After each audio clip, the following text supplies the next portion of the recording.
Number 8, embraces new technologies, not for the sake of technology, but to enhance its ability to meet the needs of its clients. Number 9, the synchronized organization creates an atmosphere in which people are not afraid to learn from failure. And number 10, the synchronized organization doesn't follow the crowd. It leads the way and proceeds on its own course as it sees fit. If you apply what we have discussed today, you will help create organizations that are able to achieve consistently high levels of productivity and competitiveness.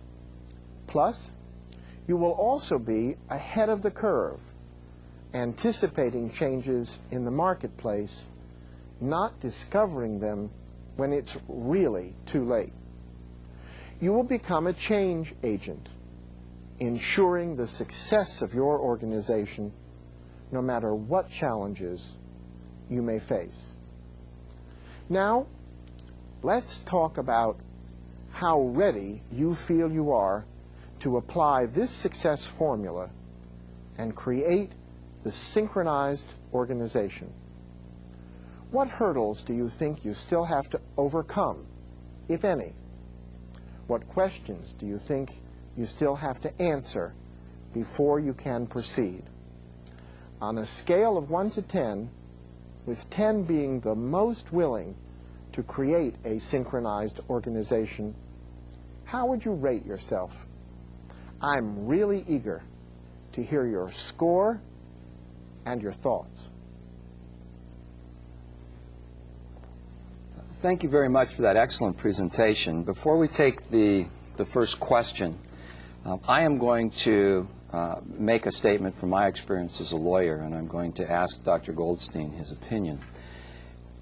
Dr. Goldstein has given us the premise or the idea that the only constant is change, so that whatever our generation, whatever our age, we need to accept that there will always be change in our lives.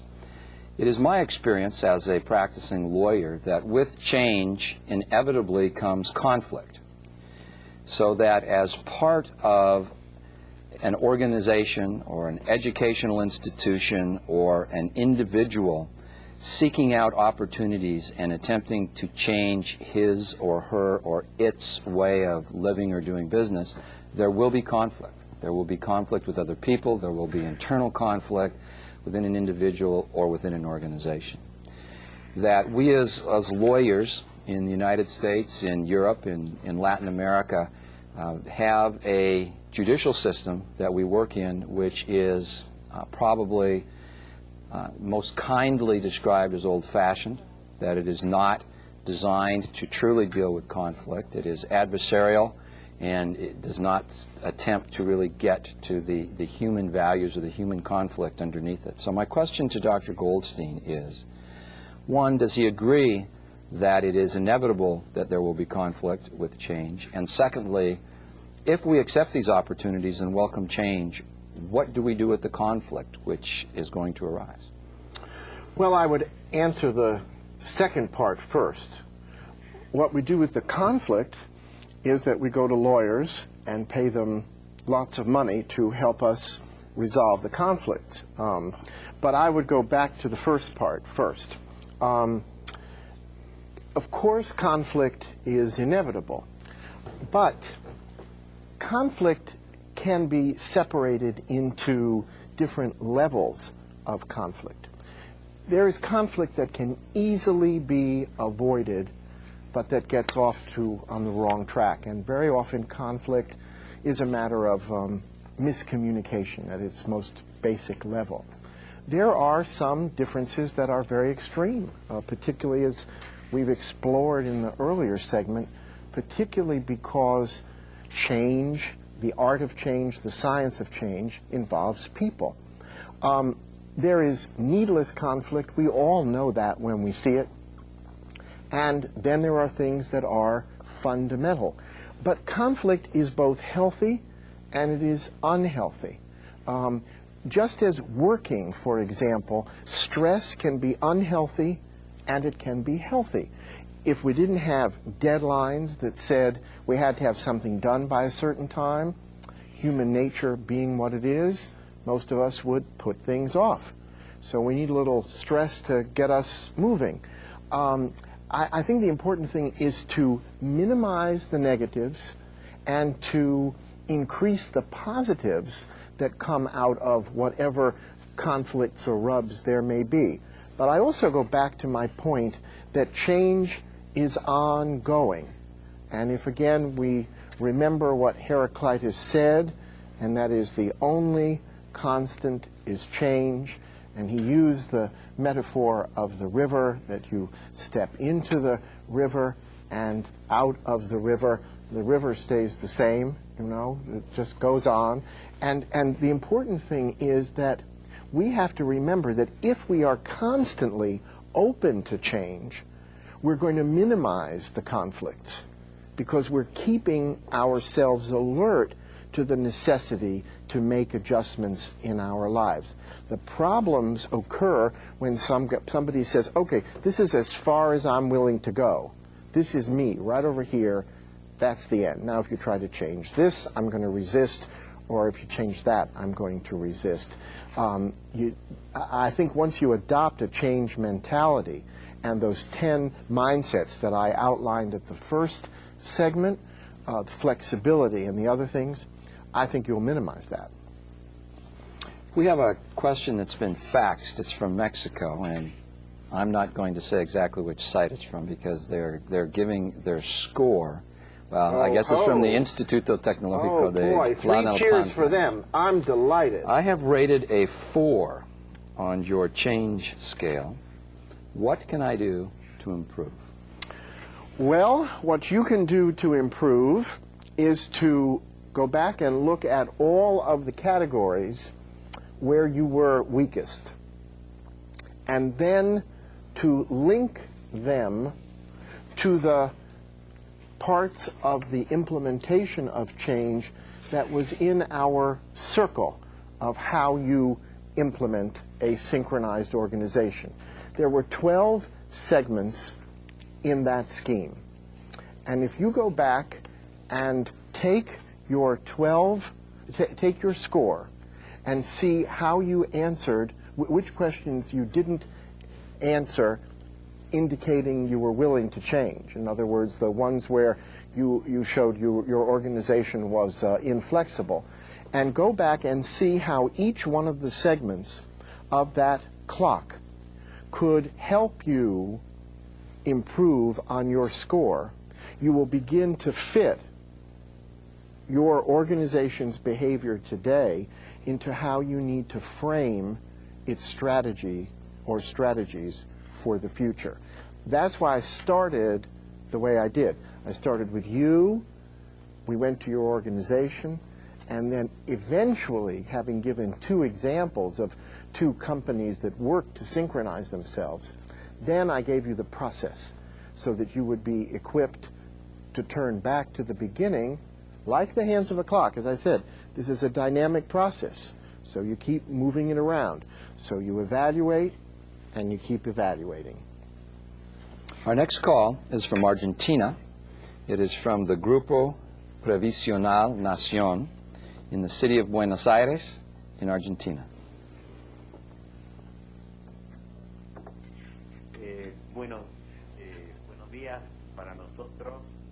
To you, to all of us, more than a question, it is a comment, a reflection, and first of all, a sincere congratulations to Dr. Goldstein, because this has been a most wonderful talk on organizational synchronization. It's a real methodology, it's a real course, and it's a very practical thing on how to resolve and study change and how to move forward and how to be able to adapt to changes.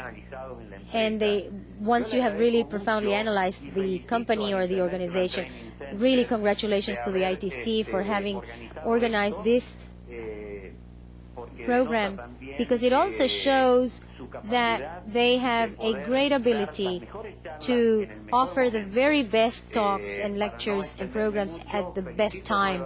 I really want to congratulate Dr. Goldstein, and I thank you very much because this is so useful for all the institutions and organizations, no matter what sector they are from. It is just so useful. Thank you so much, and a big hug to all of you.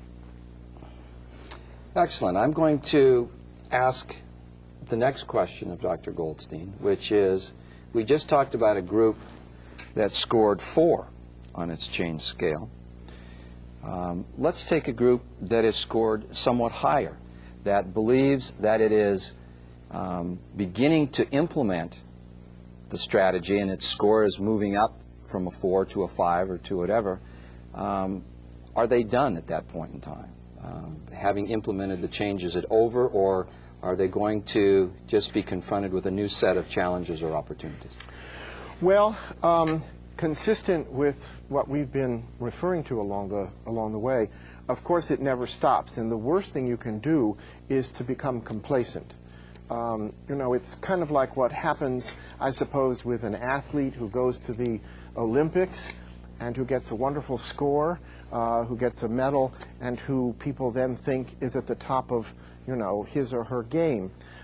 Soon enough, you know, it's as they say, at least they say it, the expression in English is, what have you done for me lately? Or as they say in another very famous book, pride goes before a fall.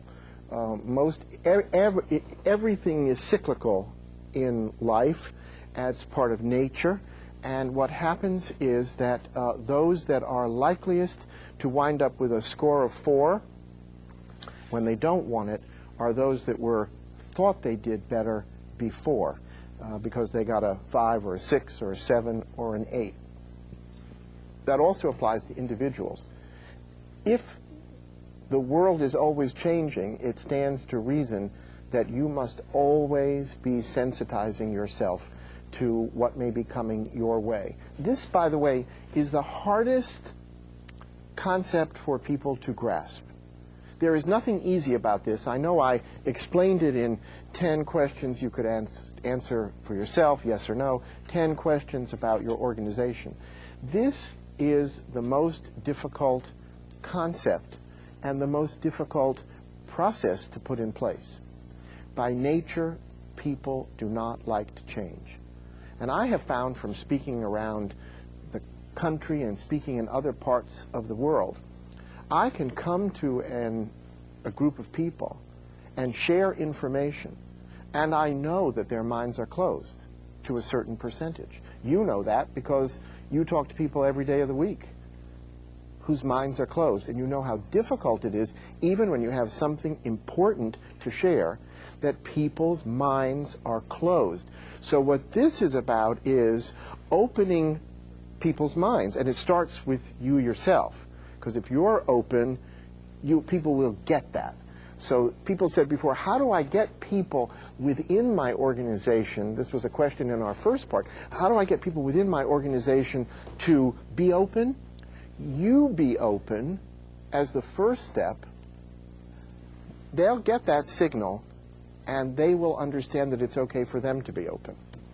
We have a question from Mexico. It's from the Instituto Politécnico Nacional de Educación Continua in Mexico City, Mexico.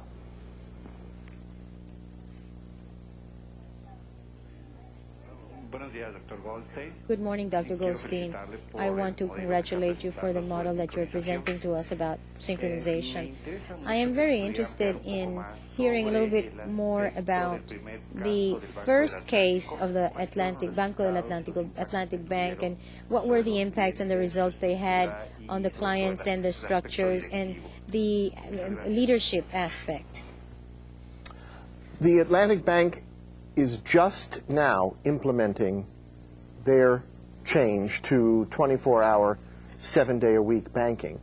So I think as we speak, it is just going into place. So for the moment, I can't report to you about how well it has done in terms of its implementation. I will say this, however, about that bank. A year or two ago, that bank was not as progressive in terms, it was aggressive in terms of its business, but it had not been focused on its customers in this way. So perhaps at another time I would be able to report back to you. I don't know how this phase of it is going, but I would also say this. I'm sure they have a pretty good idea of what their goals are. One of the important things is that the president of that bank said this is going to generate a lot of friends for the bank. So they're looking in the long term. It isn't just who's going to come in tomorrow. This is clearly a way for them to position themselves to get other benefits, something that most businesses and industries and organizations forget about. There are things you do for today, for the day after tomorrow, and for the long haul. Our next question is from the Dominican Republic. It is from the Pontificia Universidad Católica Madre y Maestra in the capital city of Santiago in the Dominican Republic.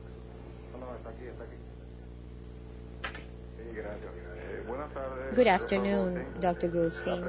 The question is it worthwhile to try to improve processes by an area manager beginning with his division, even though the high management or the higher leadership hierarchies do not really get involved? So the middle management, can the middle management really take the initiative? Absolutely. Anybody and everybody. Remember what we said before. Doesn't matter how old you are, doesn't matter where you are in the organization. That's the beauty of it. Yes. See, middle management is, see that's also what happens. You can't wait to get to the top to then do something. If you want to get to the top, be the top in your thinking, even if you occupy the lowest rung in a company. The day the lowest person, the reason people get ahead is that they never think of themselves as at the bottom, at the middle, at the top. They think of themselves as finding an opportunity and helping others run with it. I know there are practical considerations. You got people ahead of you. How do you get around them to get to the top? You do that by demonstrating that the outside world belongs to everybody, and you bring its needs and its wants in front of everybody. That's how you do it. But definitely, run for it. Now we have a call from our neighbors in Baja California in Mexico. It's from the Centro Universitario de Tijuana in the city of Tijuana in the state of Baja California in Mexico. The question is there something in the organizations that should not change? No. No. Absolutely not. There is no such thing. See, it's important for people to understand is that there's no such thing as an organization that is fixed in time in any way. Go back to the root of the word organization, and if you lop off some of the letters, you have something that has as its root words like organic or organ. Now, would you say, for example, that there's any part of a human being or any part of nature that wouldn't change? Of course not. What happens is, legally, and Mr. Page can tell you, legally, organizations, lawyers, the world at large, has created something called a corporation or an entity that, is a thing, all right? Now, it may be fixed in time and in space, but it may be even on paper in some way, but it is going to evolve. That's the big mistake that people make. They say, well, my organization tells me this, or the organization exists outside of the people who make it up. The organization is the collective people, and that has to change. Our next question is from Mexico. It's from the Universidad Tecnológica de Tecamachalco in the city of Tecamachalco in the state of Puebla in Mexico. Buenos días. Thank you. Good morning to everybody. Our reflection comment is the following. In our university, we have implemented a program to develop young entrepreneurs so that they can promote their own companies and enterprises. According to your personal experience? In what other way can universities promote good attitudes so that makes them open-minded when they get out into the real world, and so that they can use this open-mindedness to apply them in their businesses? By the time people get to a university, it's almost too late.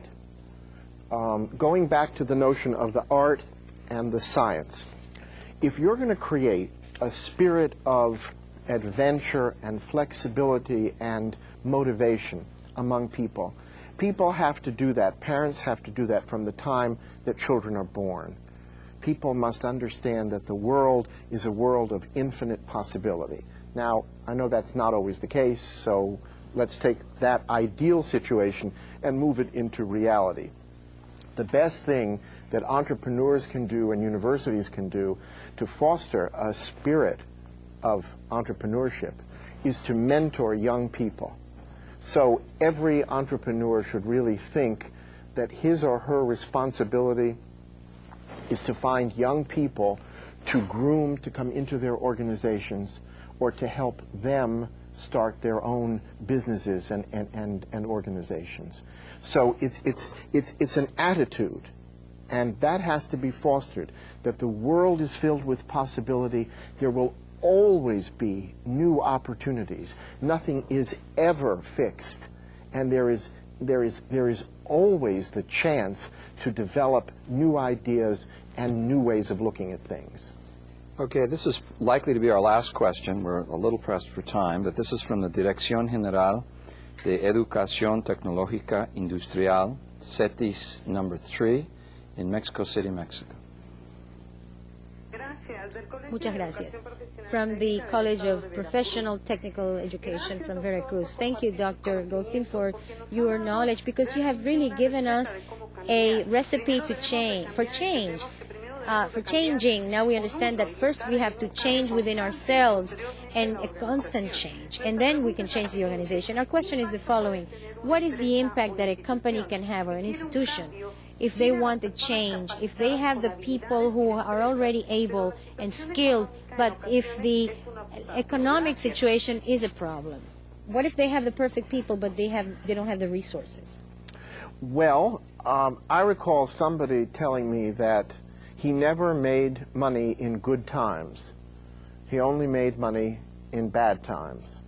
I don't ever accept the notion that there's something called we don't have the resources. Nobody has the exact amount of money or resources that they want or feel they need at any given time. That's just a given. Human nature is such. Ask anybody, do you have enough money? And they'll tell you they don't have enough money, whether times are good or times are bad. If you have in place an organization with the people who are flexible and creative, then you have your most important resource already. And I'm going to guess that each one of those people can be a source of the kinds of funding or resources that you need. Never accept the notion that money is the thing that is going to keep you, or resources are the thing that is going to keep you from achieving your goals. It just doesn't work that way. If you are truly aligned, if you've truly synchronized your organization with the outside world, you will get the resources you need, and more than the resources you need, because it's logical. They will be there to come to you. Very quickly, what did he mean when he said to you, I only make money in bad times? Because he felt that he saw greater possibilities when things had ratcheted down. In other words, he picked up businesses when businesses had failed. You know, very often the people who make money in businesses tend to be the third person who gets the business, not the first person. So he saw who had lost, he capitalized on other people's losses. And that's what he was able to do. Thank you for your excellent questions, and Dr. Goldstein for your excellent presentation, but we've run out of time. We hope that you have enjoyed participating once again in this exciting multilingual and multinational program. We invite you to participate in the third video conference of this year's Excellence with a Global Flair series entitled Responsible Management of Environmental Quality, Workplace Toxicology, Viral Agents, and Other Current Risks, which will air on April 11th, 2002. For additional information on this video conference series, please consult your participants' manual, where you will find the dates and specific topics for each program. You may also visit our website, itc-group.org. On behalf of all of us at the International Training Center, I thank you for your enthusiastic participation and interest in today's program. Thanks, and see you again soon.